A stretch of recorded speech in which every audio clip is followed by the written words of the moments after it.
RDC est une et indivisible. De la population et de tout le monde, c'est qu'il faut tout arrêter pour faire face à cette situation.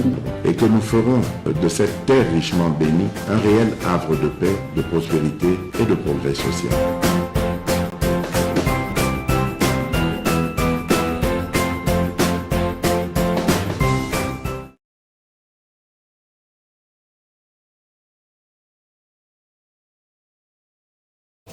Merci. Merci na bande Sobo Zolanda Bisso. Le vendredi, je crois le 25, le 25 novembre, il est 9h30, c'est l'heure justement de cette émission, précisément l'heure de Kinshasa. Merci na bande Sobo Zolanda Bisso na mboka ya Bapaya. Merci na bande Sobo Zolanda Ngai na Danemark. Merci na bande kunyoso bazolanda biso na Qatar. Lobi na komaki na difficulté moko ko sakana te parce que Portugal azobeta avec Cristiano Ronaldo, joueur nanga préféré koto yo Ghana azobeta baza ba africain. Avec na difficulté moko hein na soutenir na bon que le meilleur gagne. Je veux que Cristiano Saligaga comme joueur, il y a du Bosso, il a marqué 5 fois dans la édition Coupe du Monde. Donc, merci à la sportif, à sport. Merci Mingi, de King, à côté de la de King. Pendant que nous avons le solo, il y a sécurité en Bokanabiso. Lelo, Makamboza Mingi, Pesaki. 48 heures na ba M23 balongwa na mabele na biso bisika bango bazali. Est-ce que ba Rwandais ba kolongwa bokomona vérité ya makambo lekile lo ezali vendredi na tongo awa basi batendele biso ba info sur terrain na koyebisa bino est-ce que bazolongwa pourquoi bokoye bango na émission ya mokolo ya lelo lelo eza vendredi lobi samedi. Pour retenir que Denis Kadima, Oyazali, président ya CENI, politicien, balobaki ke akoko publier calendrier te pozo croire na yango te na yambwa bandaki na eloko babengi na le portefeuille de route, mais batu balobaki koma akoki ko kanisa ki élection ezali au même moment kazali incapable ya ko bimisa calendrier électoral ezali likambo moko ya lukuta cette élection penza ndenge bazolobela ekozala te et que basengeli bato basala confiance na Denis Kadima te parce que jusque là publié qu'a fait des routes il a tranché lobby le vendredi mais lobby samedi tokozala na calendrier électoral na mobimba na yango comme ça bayeba mesana koloka ba discours oya kobata mela baloka place à kokimela parce que Denis Kadima lobby samedi tokozala na calendrier électoral mais na malobana teni loboso ba journaliste en tout cas lobby na oyo tali ba élection diaspora peut voter première expérience. Mais en tout cas, on va voter dans 5 pays. On a 5 pays où on a tenir compte en Afrique, Afrique du Sud. On a Afrique du Sud. Je crois France, Belgique. On va avec plus de précision. Donc diaspora, il faut voter, mais diaspora, il y a partout. Et je crois Canada aussi, hein, si je ne m'abuse pas, na Canada, 4 pays, na le 5e pour appeler ça bino. Donc, de la diaspora, bango nyonso bako voter. Donc, il y a une phase moko expérimentale, de baponi kaka 5 pays. Donc, on a 4 pays na moto, donc Afrique du Sud, France, et Canada, je crois les États-Unis aussi, hein, na Belgique, c'est ces 5 pays-là, où on a droit à voter, là, Denis Kadima, Stengela Pesabiso, modalité en gros, dengue à organiser. De toutes les façons, nous serons fixés le samedi à Pesabiso calendrier électoral, na ba étape nyonso ya ba élection, biso to le bandengeni, iyo to zala même moral. Travailler pour être mboka na biso bimana lebulu ba yebaza koloka makambu ya kosala ka ba coup d'état ko bomaka bato ko montaka ba biloko ça sert à rien. L'occasion vous est donnée maintenant là bozo ba candidature na bino bokende bo mema pour être bozala éli, donc ça sert à rien, hein. Ya koloka ba schéma moko o non démocratique yo bokulunge ko omema awana, mais aussi Nassid Kivu, Bolanda qui vraiment désordre moko organisé, Oyo Ndenge, Ezaliko Salema, Nini Ezalikuna, gouverneur en place, Teongwa Bidje, Oya détourna qui bambongo Ebele.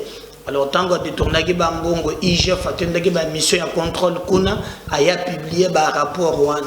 Alors, tant que comme qui Tata wana Teongwa Bidje à répondre à Naba. Nini naye bobo sanate kazala ki na regroupement politique AFDC allié baati alobi iye ata ozali muntu ya regroupement naye mais na yetali misolo ya l'état iye akotika te zuzi basala mosala na bango. Alors il s'est senti que na ba détournement aza protégé te par le regroupement AFDC allié awolesi na dombango kokende ko adhérer na IDPS pour dire peut-être aux gens que non ce que oyibi musolo place à se réfugier mais là moi c'est na IDPS, alors que l'IDPS c'est un parti qui prône ba valeur.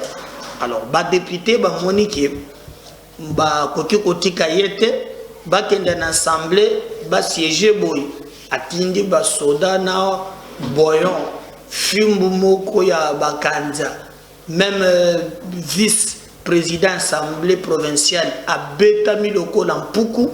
Alors, les députés vont se réunir en dehors. Il y a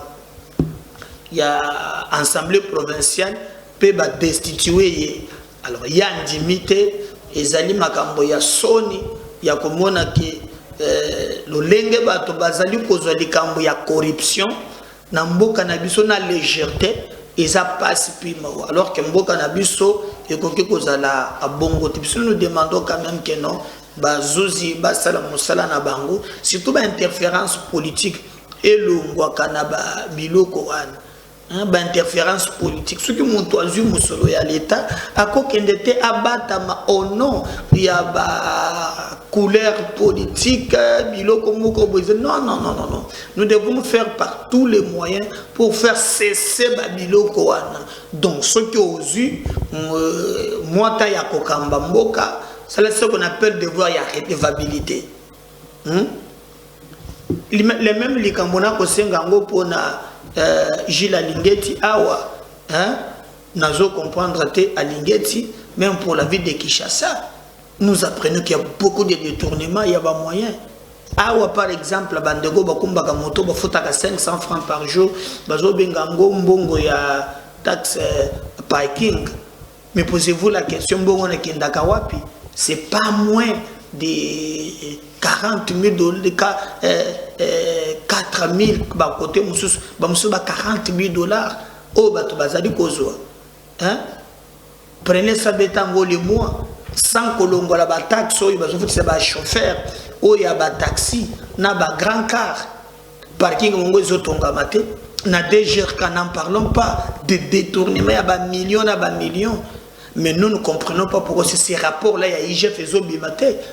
La ville de Kinshasa bénéficie et pas ya Nicolas Kazadi na montant moko bapesa kabango chaque fin du mois 2 200 000 dollars chaque fin du mois na cadre yete basala kino bopeto. Venez à Kinshasa, vous allez pleurer. Posez-vous la question,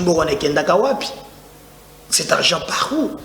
Donc bato bazala culture moko na mboko keno bakoki kozwa mbongo ya l'état basakani nango ndenge balingi eke moto kotona bango likambo azate badi ke non soki na kona kwe musolo awa soki na longina ke ko bata makuna pe na kozala protéger. Non, faut tout changer ce paradigme. peuple extrêmement pauvre, mais Mbokango ezali riche. Pourquoi? Parce que cet argent il peut servir bande comme sous. Tant que le bateau a déplacé de guerre, tala bateau mec, oyo bazali kola les bandes sous la belle étoile. Ces millions qu'on détourne ne peut pas aussi à un certain niveau. Que ça là qui est servir bateau non, c'est pas possible. Nous devons faire quelque chose pour notre pays. Et je crois qu'ils allaient souhaiter la bisonyonso. Tout le monde a quand même que bateau ba jiraka na lolenge oyo elongobani. Bande ko tokobeta masolo nde tolobi makambo ya sécurité nde tokofanda la moi mingi na émission ya lelo tokobeta makambo ya sécurité mini sommet ya Luanda oyo Nangola et salamaki bazwaki ba résolution na ba résolution na balobi ke dans 48 heures donc ba mona c'était jusqu'à le 25 aujourd'hui je crois oui les lotines à 18 heures et sengeli ba M23 ba longwa na lumbango ba lukanzela mususu oyo bango ba kokiko kokendele ba suna droite ya kozala na bisika wana. Alors est-ce que ba kolongwa problème yango wana? Est-ce que ba kolongwa to ba kolongwa te ba kotikala to ba kotikala te? Alors moi je peux vous dire que c'est très compliqué parce que les lots na tongo awa les lots vendredi les lots vendredi je peux déjà vous donner l'info où il y a un front apparemment M23 bazali ko obtempérer makambo wana tena lobaki angolo na lobaki nde na yebeli Kagame et qui a se déplacé atindaki ministre na affaires étrangères à Koma et puis na ba ultimatum bapesi même na R le 25 ti R ya suka 18 heures M23 atika Ruchuru atika Bunagana azonga ba place azalaki liboso place piège ezalaki balobite ka azonga na Rwanda côté na bango mais bazonga soki na coin moko oyo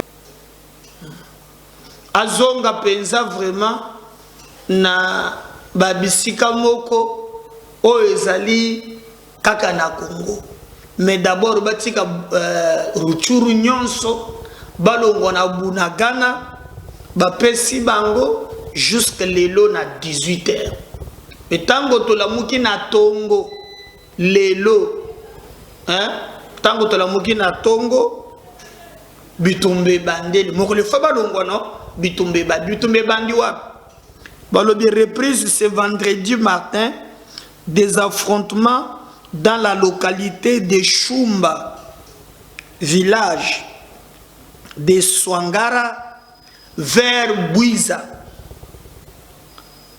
Le célèbre maquis de Laurent Désiré Kabila, donc côté Mouza Kotsaki Makinayo, Nkunda Bishusha. Selon plusieurs sources, les fronts sont aussi concentrés sur la colline de Kabarosi.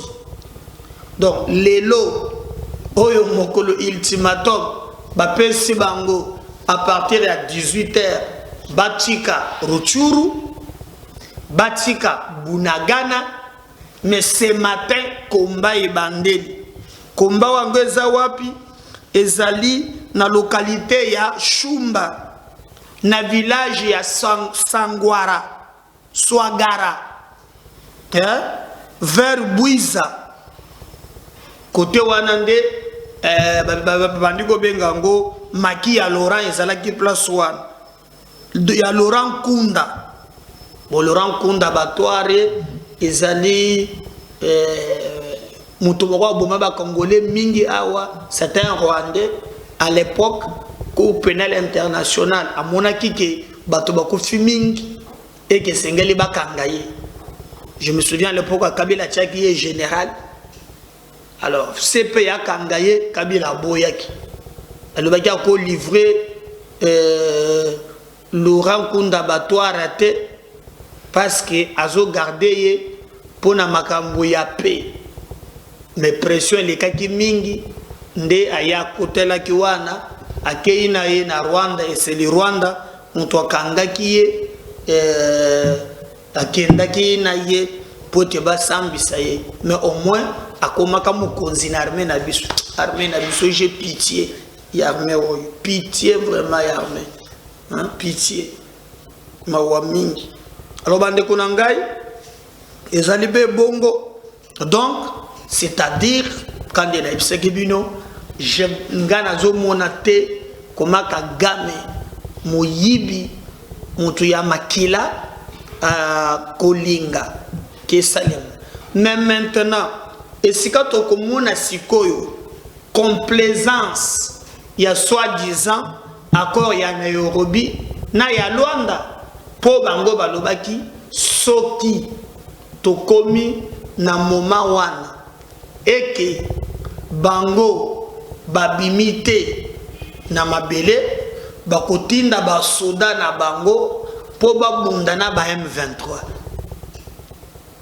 Alors lelo ngana zotala Ernangai so tokomi 18h na lingi na yoka ke basoda na bango bandi mosala sur terrain. Yezala ba France, yezala ba o bazotia sima Kagame.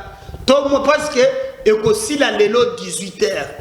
Au lieu que balongo nde bango balobi babandi bitum na tongo aw. Hein? Affrontement dans la localité ya Shumba. Na village oya Swagara vers Bouiza célèbre Amaki Laurent Kunda Batoire. Selon plusieurs sources balobi les fronts du Tumbapé, Bazo Bundapé, aussi concentrés sur la colline de Kabarozi.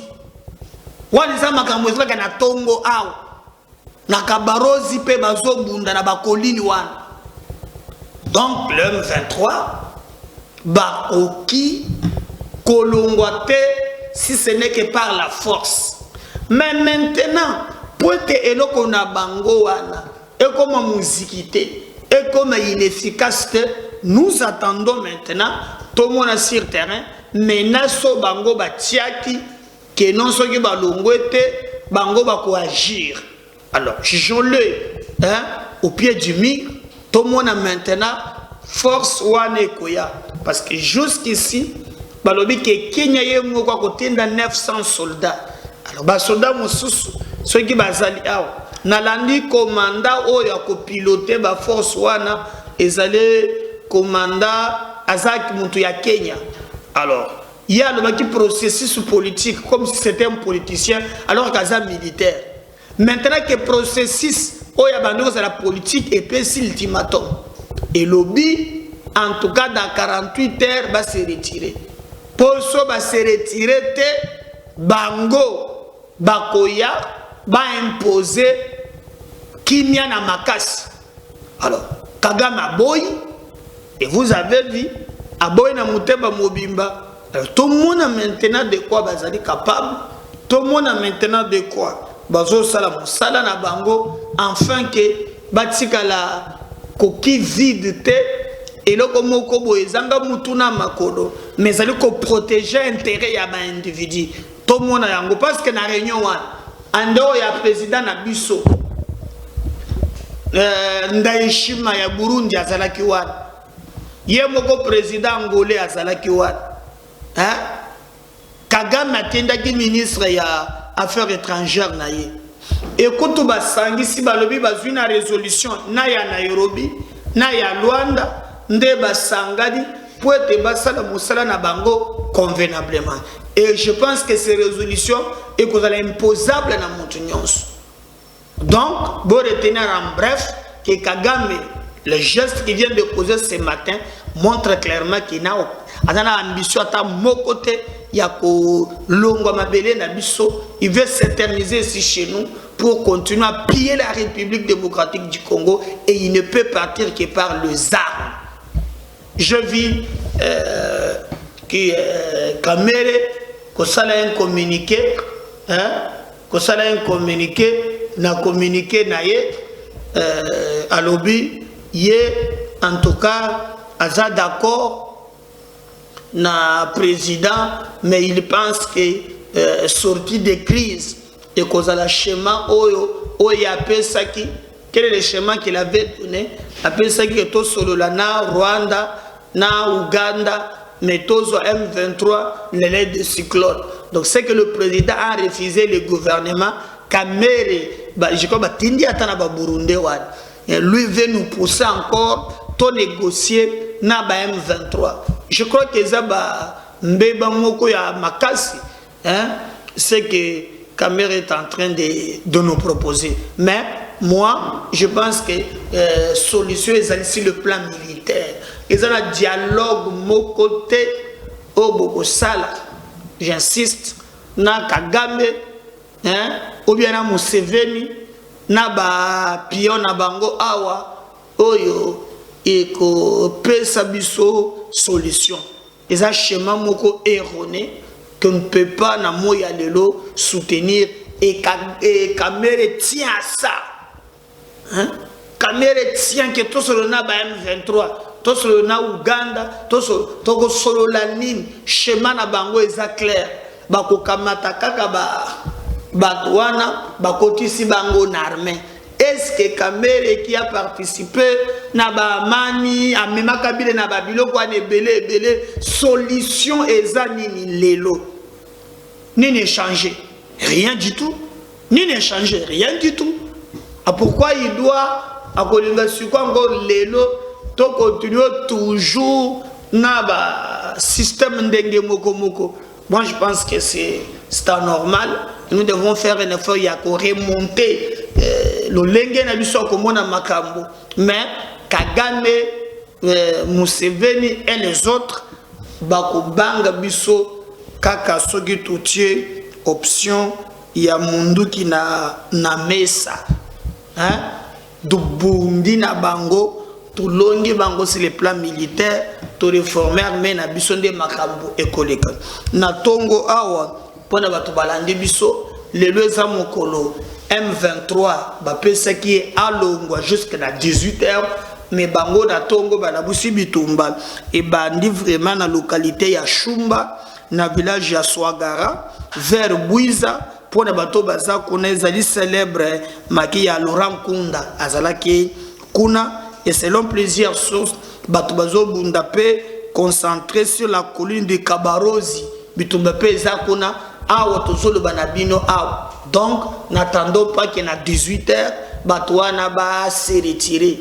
Nous observons, mais Balobaki Nabango, que ceux qui va Mekiko Boya, ko se retirer, ba pays de l'Est, na ba soda na bango, bakobanga na bango bitumba, jusqu'à ce que Nanzela ya Minduki, bango, Batika Niniwan et le Rwanda, je crois qu'il vous allez appeler pour comme d'habitude, yé Azanga Kate pour renforcer Bango militairement. Alors attendons voir ce que ça va donner. Doit-on faire confiance na biloko wana ou bien nous devons nous tous nous lever pour nous défendre la patrie na biso. Mais les éléments tels que nga nazomona déjà nazomona eloko ya sérieuxté na ba accord wana mais na confirmer ngo lelo tango dire na bango à 18h dans una montre na versi après na mona réaction na bango wana nde na kondima ke makambo yaliko tambola ndenge elongo bani et souveraineté ya mboka ezongela ba mboka. Et c'est d'ailleurs vous allez voir que ndeko moko Oyo Azalaka, porte-parole du gouvernement, lobby à réagir. Lobby a pesi le lengena kumona makambu yenan Lambert Mende o Malanga. Bagisela ye Tchako national wana makambo Vieux Etienne a pesa ye Tchako national. Donc lobby va se déclarer que bazalaki na cadre ya entreprise. Il a pris la parole pour na koloba makambo ya Rwanda mais avec détermination pour na oyezola kana mboka na biso. Suivant Lambert Mende au Malanga l'ancien porte-parole du gouvernement, Yambuka Nabiso. Le soleil accablant du jeudi 24 novembre 2022 n'a pas dissuadé les cadres et agents des entreprises publiques et privées du secteur des transports, voies de communication et des désenclavements à se rassembler autour du ministre des tutelles Chérubin Okende en réponse à l'appel à la mobilisation lancé par le chef de l'État le 3 novembre dernier. Le monument de l'unité, situé à la place Royale, a été pris d'assaut par la masse laborieuse du secteur pour dire non à l'agression rwandaise contre la RDC.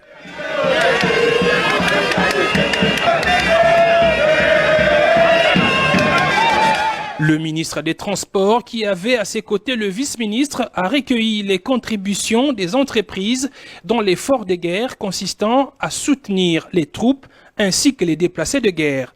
La Société commerciale des transports et des ports, les lignes maritimes congolaises, la Congolaise des voies maritimes, la Régie des voies fluviales, la Régie des voies aériennes, l'Autorité de l'aviation civile, l'Organisation pour l'équipement des bananes à Kinshasa, l'Office de gestion du fret multimodal ainsi que la Commission nationale des préventions routières ont remis leurs enveloppes et chèques au ministre des Transports qui à son tour les a consignés auprès du comptable public. Plus de 600 millions de francs congolais ont été récoltés en cette journée de mobilisation. Prenant la parole au nom de tous les mandataires publics du secteur des transports, le président du conseil d'administration de LMC, Lambert Mende Omalanga, a condamné l'agression rwandaise et exprimé la détermination des entreprises de l'État rangées derrière Chérubin Okende à accompagner les forces armées dans le combat qu'elles mènent pour défendre la République.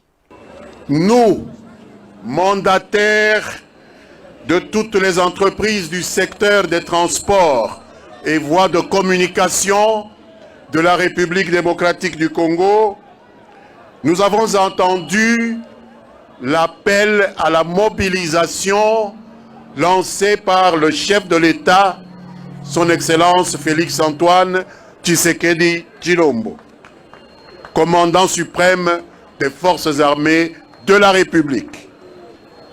Nous sommes ici non seulement pour répondre à cet appel, nous sommes ici pour manifester notre condamnation de la barbarie insoutenable que l'agresseur rwandais est en train d'imposer à notre peuple à l'est de la République depuis près d'un quart de siècle. Les agents du secteur se sont exprimés par la bouche du président de l'intersyndicale de l'ex-ONATRA, Armand Osassé. Son Excellence, Monsieur le ministre, Son Excellence, Monsieur le vice-ministre, Toye Kolak-Sabino, soutien total. Biso Bosch, Basali Bosch, Tozasima, Yamokondi Mboka. Les dons récoltés vont être remis incessamment à qui des droits, a rassuré le ministre des Transports. Plus que jamais, le chef de l'État nous a appelés tous à prendre conscience que nous sommes les seuls et le mieux placés pour défendre notre souveraineté et l'intégrité de notre territoire. À l'occasion de la présentation du projet de la loi des finances 2023 à l'Assemblée nationale, Son Excellence Jean-Michel Samaloukonde Kyenge, Premier ministre et chef du gouvernement, relayant l'appel à la mobilisation générale de Son Excellence Monsieur le Président de la République, chef de l'État, nous a invités tous à faire preuve de beaucoup de dextérité pour réduire les trains de vie de nos institutions afin de dégager certaines économies nécessaires à l'effort de guerre. Et relayant le chef de l'État et le Premier ministre, en date du 12 novembre dernier, j'ai pris la responsabilité de vous adresser un communiqué, vous demandant de tout mettre en œuvre afin que ces deux exigences républicaines soient saluées et respectées. Et soyez rassurés que vos contributions vont arriver à bon port. À destination, cela s'entend au niveau des FARDC au front et le soutien à apporter à nos compatriotes qui aujourd'hui souffrent des affres de cette guerre injuste. Ça n'a que trop duré. Peuple congolais derrière le président de la République, mobilisons-nous comme un seul homme pour chasser ces forces négatives qui mettent en mal la quiétude de notre peuple, qui mettent aussi en mal la vision du développement économique et social de nos populations. L'élan des solidarités continue au ministère des Transports où les portes restent ouvertes à toute entreprise du secteur qui veut apporter sa contribution. La société privée Server, par exemple, a elle remis son enveloppe au ministre qu'il a reçu dans son cabinet de travail. Je crois que Wana Bolandi, Lambert Mende au Malanga, l'ex-Tchakou national, maintenant a commis na ligne Martinier Moutouazali, PCA, Bolandi quand même, mais Oyoye à lobby. Donc, on a CP la kakaka, attends la ligne Gagana Makambo, sous-souté, mais côté à verbe, quand il s'agit de défendre, en tout cas, Zongaka. Simaté, je me souviens qu'à la ça vous le verrez Lambert Mende dirigeant na RTNC na kotala langate na kotinda na keko lala pour s'otalier vous avez mutu attention kokweya Mende mozomu muntu te kokweya. Alors makambo sikoyo bato bakomi ko se contredire. Il y a aussi maintenant même niveau de l'Union européenne,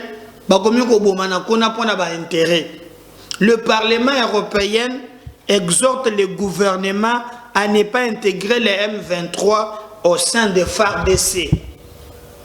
Vous comprendre. Mais Cameroun nous demande tout de Solana Bango. Parlement européen a boy.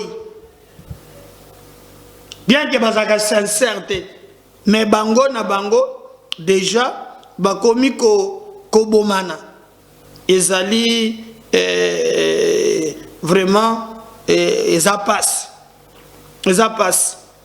donc ezali passe. Moi je pense que tous à la vraiment bisomoko quand même na moi mayele. Pourquoi quand on dit que le gouvernement a négocié na M23 Shema mususu ezate bande konangai bako sabinote et kozala kaka à la fin bozwa ba rebelle wana boko tsebango na armée point barre bao bako boya armée toka mataba goto tsebango na administration et na moya lelo Rwanda tindi bango ah vous n'avez pas l'idée Kabila sala yango ça nous a pas empêché que les Rwandais bayali sous. D'où il faut qu'on se ressentir qu'aux oppositions il y a président kokende na bango tina suka. Ça je vous dis, selon moi. Nazo monate eloko bato bako pese biso ezate. Alors comme Parlement européen, ba komi pe ko lukakeno va se rattraper na hypocrisie na bango et ça schéma na biso. Et moi je pense que ça schéma congolais nyons sengeli ayeba le commandant de force de la force régionale d'une Eastern Africa Community, le général-major Jeff Nyanga annonce ce jeudi 24 novembre 2022 l'arrivée des troupes kenyanes et leur logistique pour ce week-end encore à Goma. Donc, Souda Misusu, Kisama, Koya, pour être tout le monde à l'Olengenini, tout Kaliko Bundela, Mboka, na Abisso. Mais je peux vous dire, en tout cas, que je ne vois pas ce que c'est là, la force, comment Kagame a se retiré na Ruchuru, Kagame a se retiré na Bunagana. Et tukutu komi kolia na bango Parlement européen à lobby gouvernement ya Congo bondima te bozwa ba Rwandais bokotisa bango na armée bondima te. Alors biso tozotala lelo délai expiration na bapesi eza lelo délai wana kosila lelo. Alors attendons voir maintenant ce que ba force wana bakosala to mona maintenant oba misusu ba koya. Mais nous pensons que le plus important c'est que biso moko ba congolais to misimbela nde mboka na biso na maboko to tika soro ya mboka na biso te na maboko ya bapa ya pomu pa ya moko te ako défendre mboka na biso que les cas biso moko. Attendons voir 18h za musika te to kozonga na bino pour totala si réellement makambo évoluer sur terrain. Mais nous pensons que pour nous les Congo to na mabele centimètre mon côté ya kotika la papa. Partagez le moi ces liens. Abonnez-vous massivement. Likez et commentez. Si le Seigneur ne revenait pas, je reviens tout à l'heure. Bye. Merci.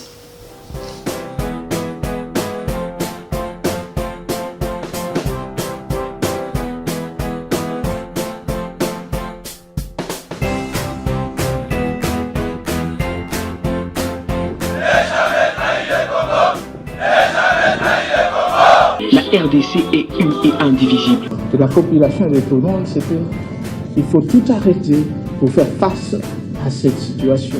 Et que nous ferons de cette terre richement bénie un réel havre de paix, de prospérité et de progrès social.